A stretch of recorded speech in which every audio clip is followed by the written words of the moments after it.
This is Agricultural Research Council of Nigerian Television.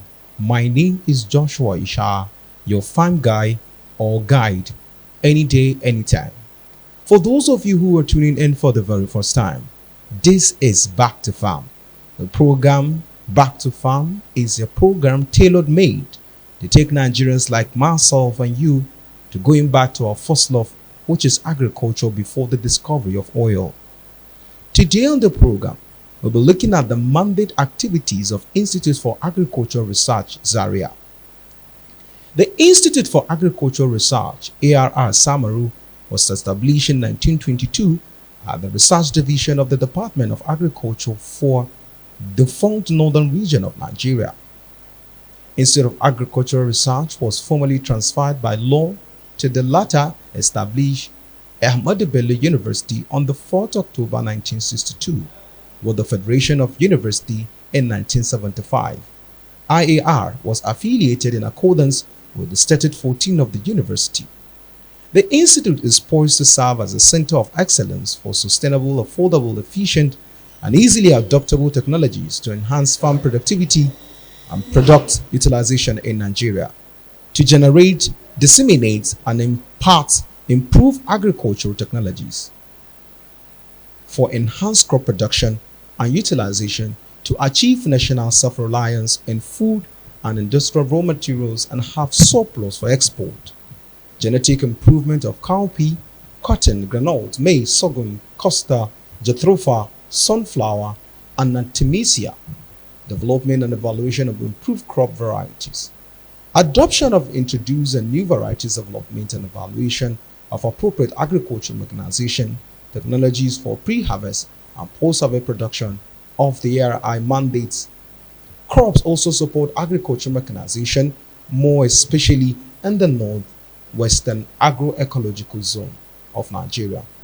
To take us further on this, the executive director is standing by to take us through. Sit back, grab your writing pad as we go on this expository journey. Our mission is to generate, disseminate, and improve agricultural technologies for enhanced crop production and utilization for self-sufficiency in food, raw materials, and for export. The institute was established in 1922. It was affiliated to ABU in 1962. So these are our research focus: natural resource management, food and nutrition, sustainable poverty reduction, improved livelihood, labor-saving technologies, varietal development, dissemination of technologies. I'm going to talk about most of this. Our research programs, we have 9 in the institute. Cereals, fiber, go back, legumes and oilseed, agricultural mechanization, artemisia, product development, irrigation, farming systems, and biotechnology. Over 70 research scientists. We have over 900 hectares of research farm spread across Samaru here in Zaria, Minjibir in Kano, Mokwa, Niger State, and Talata Mafara in Zamfara State. We have 4 outstations in 3 agroecological zones of Nigeria, namely the Southern Guinea Savannah, the Northern Guinea Savannah, and the Sudan Savannah. Large number of laboratories. The list here is only 6 ES, but if you go to soil science alone, there are 9 laboratories in the Department of Soil Science. So this space will not accommodate all the laboratories that we have. Because if you take one element, let me use nitrogen as an example. Tomorrow, by the grace of God, I think you'll have the opportunity to visit nitrogen laboratory. What we do there is we analyze nitrogen in soil, plants, fertilizer, and water. The same thing is specialized laboratory for phosphorus. So when you see 6, don't think there are only 6 laboratories in IAR. These are the 4 outstations. I have mentioned them. The research mandates and achievements since 1987. Of course, we are going to spend the whole day, but I'll just take them very quickly. Next, please. Let's take cowpea. Cowpea, the institute has developed and released 21 varieties. So these varieties that we have released, they have different attributes, from dual purpose variety to those that are, what I mean by dual purpose is for both human, that is the grain, as well as the fodder for the animals. So we have dual purpose varieties. We also have varieties that can be grown in intercrop, in between maize, cowpea, sorghum, millet, and so on. And of course, it was deliberately done because you hardly find cowpea grown in monocrop in Nigeria. Most of the time, it is always intercropped. So those varieties were specifically developed for that purpose. We have varieties that are brown in color. We have those that are white. If you go to some parts of Nigeria, they prefer brown, for example. So all these are why you see us developing varieties all the time. I have not talked about the PBR. PBR is pod borer resistant variety, which is the first of its kind in the whole of the world. Yes, it was the first of its kind. It's resistant to maruca. Maruca is a very notorious pod-boring insect that it leads to almost 100% damage in the field. And also the major problem with that is the reason why you have to spray cowpea. If you have cowpea farm, the day it starts flowering, then you are busy with spraying with chemicals. So the minimum you will spray before harvest is 5 times, and it can go up to 10 times, depending on the severity. But in the case of PBR, my personal experience showed that it can be grown with only 2 spray. Only 2 spray from harvest, from planting to harvest. Cotton is also a very important crop for the country, not only for the institute. So far, we have developed our own varieties, 13 varieties. ES, I would like to use this opportunity to talk a little bit about cotton. You can see, if I proceed with the presentation, cotton will have the least number of varieties that have been released. Why?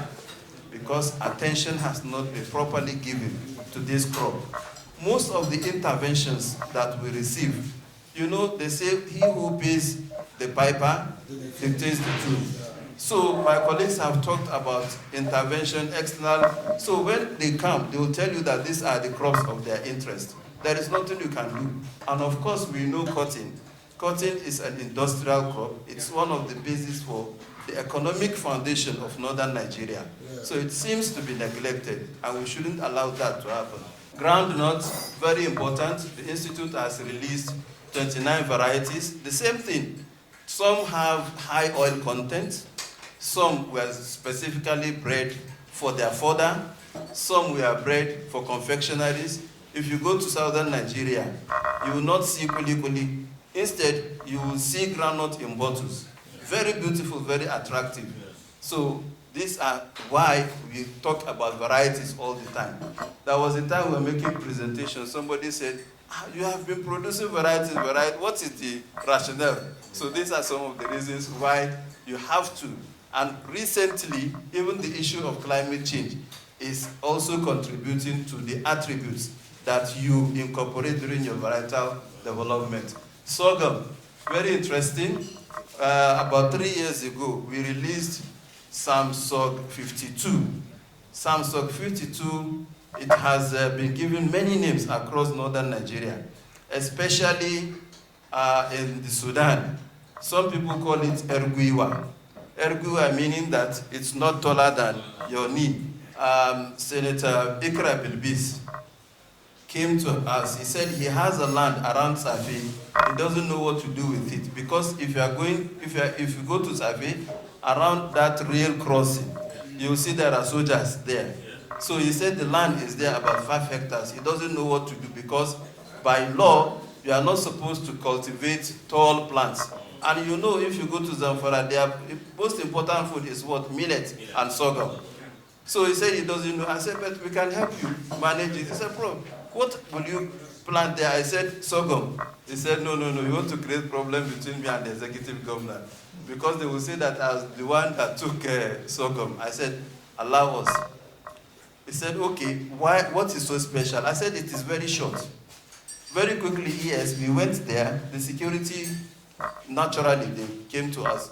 What do you want to do? We said, we want to plant sorghum and soybean. They said, but you know sorghum is not allowed. We had to write undertaking that if the sorghum goes beyond 1 meter, we'll personally come and... So they agreed, and we planted.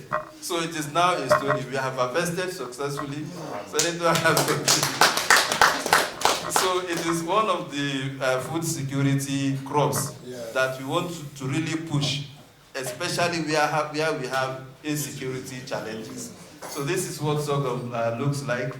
In addition to this maturity period, we have also succeeded in fortification of the cereal crops.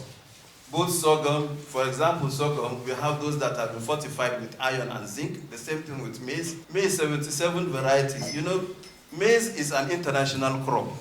So a lot of people are interested in maize because if you have all the necessary inputs, maize is going to give you nothing less than 8 tons per hectare. So, but under a prevailing condition, we have been able to record up to 5 tons per hectare. And there are farmers, if you go to Saminaka and some other parts of the country, and because the government allows us to do farming, isn't it? So he's a farmer.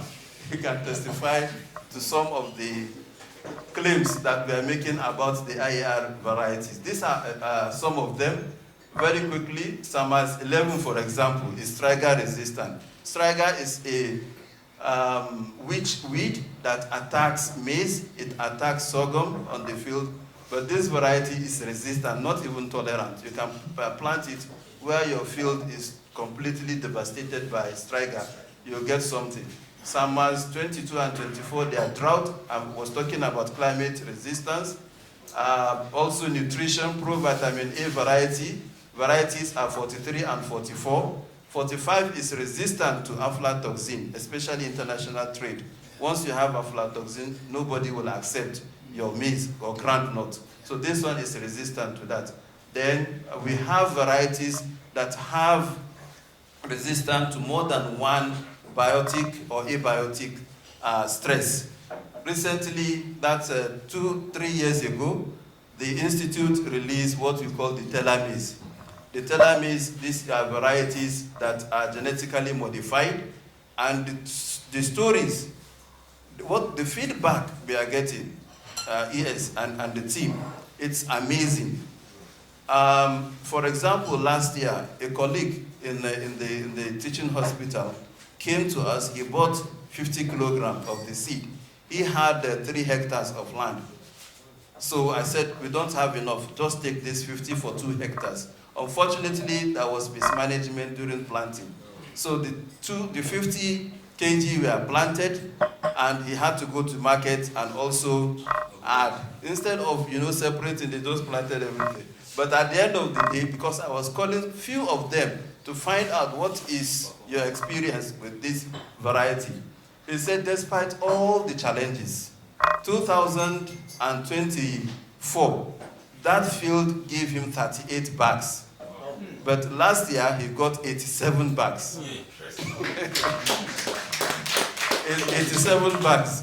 Another colleague got 42 bags from 1 hectare. Despite the complaint he sent to me, I have pictures here. The farm was infested with striga. Let me mention here that when you talk about variety, I've said it here, it depends on which trait it's supposed to address. So telomeres is susceptible to striga. So part of his field was infested with striga, but even at harvest, he got 42. But the sad part of it, before they could transport the 42 bags to store 2, disappeared. Sunflower is another crop of the Institute. We have released 4 varieties. It's really gaining popularity now, a lot of popularity. So hopefully, yes, Before, in the next 2 years, we are expecting more varieties to be released. Sunflower. You know, sunflower has one of the best oil quality in the world. So the Institute is working on that. Castor is also very important. In fact, I was made to understand that castor oil is the most, among the 3 most expensive. Once you can get that, because it has a lot of application in pharmacy, especially in pharmacy. Jatropha, when the research on Jatropha started, that was when Nigeria was thinking of alternatives to fuel. So it's a good source of biofuel. And there is a lot of research that has been conducted, especially in India. It's a very important crop in India. Apart from the oil, we have confirmed in IER through our researches with students that you can use this when you have a degraded soil. You can use it in reclamation. Yes, you can use it in soil reclamation. So it's a very important crop. Artemisia. Artemisia in the past, let me just go quickly down history line. In the Institute, we used to have horticultural research program. But when there was this alignment and realignment, and that mandate was shifted to Ibadan, then we were given this crop, Artemisia. Artemisia is a medicinal plant. You extract artemisinin from it, which is the core ingredient that is used for malarial drugs globally. In fact, if you go to China, the professor that isolated Artemisia was given Nobel Prize of the world. We visited a factory where they use Artemisia and they produce more than 30 products, from medicine to fashion, healthcare, whatever, they do it. And in fact, it is a policy in China. If you go to hospital and you are treated with, you accept to be treated with Artemisia-based drugs, you get 40% rebate. So this is a very important crop. We are analyzing, working on different lines of it. So that is all about varietal development. But our researches include farming system. This is why we have leverage. You see, sometimes we work on rice, we work on potato, we work on ginger, because of this leverage that we have. So this enables us to optimize. As I said, you don't see farmer planting only one crop in Nigeria. Most of the time, it is usually intercrop, mixed crop. But there, we realized that the arrangement alone, if it is done scientifically, you maximize benefit from that. Let me give a quick example. Farmers are fond of planting sorghum and soybean, or maize and cowpea or beans. But we realize that if you plant them randomly, there is competition for nutrients, there is competition for sunlight, there is competition for water, and so on. And most importantly, it becomes very difficult to manage fertilizer under that arrangement, because you have legume that does not need much nitrogen, and you have cereal that requires high nitrogen.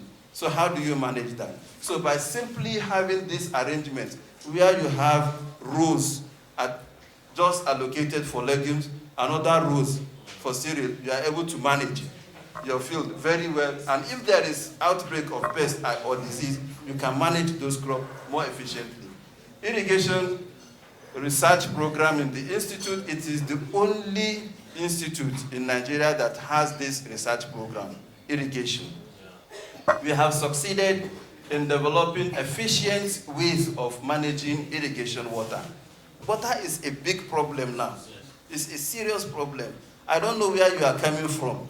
I know when I was growing 6, 7 years, we used to go and look for water. And up to today, almost 55 to 56 years old, you still see people looking for water. So what are we doing? This is a serious problem. So, and if we don't have enough water to drink, who will talk about crops? So we have to find a way to manage whatever little water we have. Agricultural mechanization, these are some of the products developed by the Agricultural Mechanization Program of the Institute. We have granite extractor, maize, the husker, from large scale to small scale. The one by the right is hand sheller. That one can give you 15 to 49 kilograms per hour. Maize, the husker can give you 1 ton per hour. So you can see, what we are doing here is we are considering different users.